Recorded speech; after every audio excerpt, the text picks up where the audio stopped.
எல்லோருக்கும் வணக்கம் நேயர்களே. இந்த வீடியோவில் என்ன தெரிந்து கொள்ளப் போகிறோம்னா ரொம்பவே முக்கியமான விஷயத்தை பற்றி தான் தெரிந்து கொள்ளப் போகிறோம். சற்று முன் பார்த்தீங்கன்னா சிவகுமார் அவர்கள் ஒரு இன்டர்வியூ கொடுத்துருக்கிறாரு. அந்த ஒரு இன்டர்வியூவில் பாரதி ராஜா அவர்கள் இறந்த உடனே இரவோடு இரவாக நடந்த பல அதிர்ச்சிகரமான விஷயத்தை பற்றி சொல்லியிருக்கிறாரு.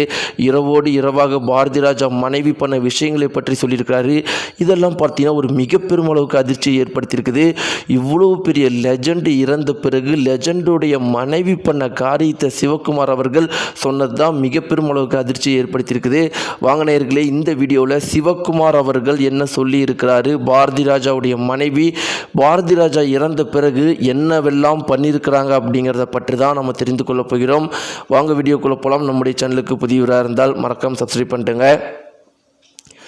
நேயர்களே, பாரதி ராஜா அவர்கள் 84 வயதில் நம்ம விட்டு இறந்து போயிட்டார். உண்மையை சொல்லப்போனால் பாரதி ராஜா அவர்களுடைய உடல் நிலையில் ஒரு சிறு குறை கூட கிடையாது. அவருடைய மகன் மட்டும் ஒரு வருஷத்துக்கு முன்னாடி இறக்கலை அப்படின்னு பார்த்தீங்கன்னா டாக்டர்ஸ் என்ன சொல்கிறாங்கன்னா, அப்படி ஒரு சம்பவம் நடக்காமல் இருந்திருந்தால் பாரதி ராஜாவுடைய மனசு மட்டும் கொஞ்சம் சந்தோஷமாக இருந்திருந்தால் 100 வயசு வரைக்கும் உறுதியாக வாழ்ந்திருப்பார். ஏன்னா அவருடைய உடலில் கொஞ்சம் கூட எந்த ஒரு பிரச்சனையுமே கிடையாது. மனக்கவலை மட்டும்தான் அவருக்கு அதிகமாக இருந்துச்சு. அவருடைய மகன் இறந்துட்டார் அப்படிங்கிற ஒரு சோகம் மட்டும்தான் அவருடைய மனசு முழுக்க இருந்துச்சு அப்படின்னு மருத்துவர்கள் ஏற்கனவே சொல்லியிருந்தாங்க. இப்படிலாம் இருக்கும்போது நேயர்களே, பாரதி ராஜா அவர்களுடைய இறுதி சடங்கு அப்போ என்ன நடந்துச்சு அப்படின்னு பார்த்தீங்கன்னா, மனைவியும் மகளும் மருமகள் கிட்ட சொத்து சண்டை போட்டிருக்கிறாங்க.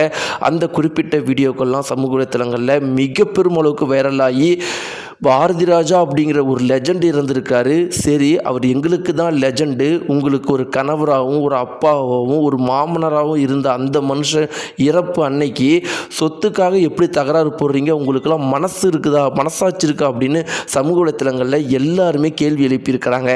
இப்படிலாம் இருக்கும்போது இது குறித்து பல பேர் தங்களுடைய கருத்துக்களை சொல்கிறாங்க. ஒரு சில பேர் என்ன சொல்கிறாங்க அப்படின்னு பார்த்தீங்கன்னா, பாரதி ராஜா அவர்கள் உயிரோடு இருக்கும்போது அவருடைய மகனும் மருமகளும் தான் அவ்வளோ அன்பாக பார்த்துக்கிட்டாங்க. நீங்கள் எப்பயுமே பாரதி ராஜா அவர்களை ஒரு துடிப்பாக ஆரோக்கியமாக சந்தோஷமாக பார்த்துக்கிட்டே இருந்திருப்பீங்கள்ல. அதுக்கெல்லாம் காரணம் பாரதி ராஜாவுடைய மகனும் மருமகளும் சேர்ந்து அவ்வளோ அன்பாக பார்த்துக்கிட்டாங்க. அதனால தான் அவருடைய மகன் இறந்து போன பிறகு அவரால் சோகத்தை தாங்க முடியல. அப்பையும் கூட மருமகள் அவ்வளோ நல்லா பார்த்துக்கிட்டாங்க. ஒரு கொஞ்சம் சொத்தாவது மருமகளுக்கு கொடுக்கலாமே அப்படின்னு நிறைய பேர் சொல்லிட்டு இருக்கிறாங்க. இப்படி இருக்கிறப்ப இது குறித்து சிவகுமார் அவர்கள் என்ன சொல்லியிருக்காரு அப்படின்னு பார்த்தீங்கன்னா, பாரதி ராஜா அப்படிங்கிற ஒரு லெஜண்ட் நம்மளை விட்டு இன்றைக்கி பிரிஞ்சு போயிருக்கிறாரு. அப்படிப்பட்ட லெஜண்ட் பிரிஞ்சு போகும்போது அவருடைய இறுதி சடங்கில் உறவினர்களும் சொந்தக்காரங்களும் அதுக்கும் மேலே கட்டின பொண்டாட்டியும் மகள்களும் சொத்துக்காக சண்டை போடுறீங்களே, இதை விட ஒரு மனக்கவலை ஒரு மனுஷனுக்கு இருக்குமா? இதெல்லாம் பாரதி ராஜா அவர்கள் உயிரோடு இருந்து பார்த்தா இல்லை மேலே இருந்து பார்த்தா அந்த மனுஷன் உடஞ்சி போயிட மாட்டார். இன்னொரு பக்கம் பாரதி ராஜா உயிரோடு இருக்கும்போது எங்கள் எல்லாருக்குமே தெரியும், அவருடைய மகனும் மருமகளும் அவ்வளோ அன்பாக பார்த்துக்கிட்டாங்க. மகன் பார்க்குறது கூட ஒரு பெரிய விஷயம் கிடையாது, ஆனால் இந்த காலத்தில் அது பெரிய விஷயந்தான். ஆனால் மருமகள் சொந்த அப்பா மாதிரி பாரதி ராஜாவை பார்த்துக்கிட்டாங்க. அந்த பொண்ணோட சொந்த ஊர் கேரளம், நம்முடைய தமிழகத்துக்கு வந்திருக்கிற பொண்ணு. அந்த பொண்ணோட உறவுன்னு இருக்கிறது யார் அப்படின்னு பார்த்தீங்கன்னா மனோஜ், அதாவது பாரதி ராஜாவுடைய மகன். அப்புறம் ஒரு அப்பா ஸ்தானத்தில் பாரதி ராஜா. இன்றைக்கி இருவருமே இறந்து போயிட்டாங்க. அந்த பொண்ணுக்கும் 2 குழந்தைகள் இருக்கிறாங்க. கொஞ்சமாவது பணத்தை கொடுக்கலாம்ல, அவங்க குடும்பமும் வாழணும்ல. உங்களுக்கே எல்லாத்தையும் எடுத்துகிட்டு போகணும்னு நினச்சா எப்படி? எல்லாத்துக்கும் மேலே இதெல்லாம் பாரதி ராஜா இறந்த அன்னைக்கு அந்த இறுதி சடங்குலையா பேசணும்? இதுதான் நீங்கள் அவங்களுக்கு கொடுக்குற மரியாதையா? இதுதான் நீங்கள் அவருக்கு காட்டுற அன்பு பாசம் மரியாதை எல்லாமா?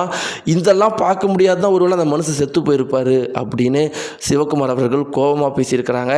நேயர்களே, இதை பற்றின உங்களுடைய கருத்துக்கள் என்ன? நீங்கள் சொல்லுங்கள். யார் பக்கம் நியாயம் இருக்குது, யாருக்கு நிறைய சொத்து போகணும் அப்படிங்கிறதெல்லாம் மறக்காமல் கமெண்ட்ஸ் தெரிவிங்க. நன்றி.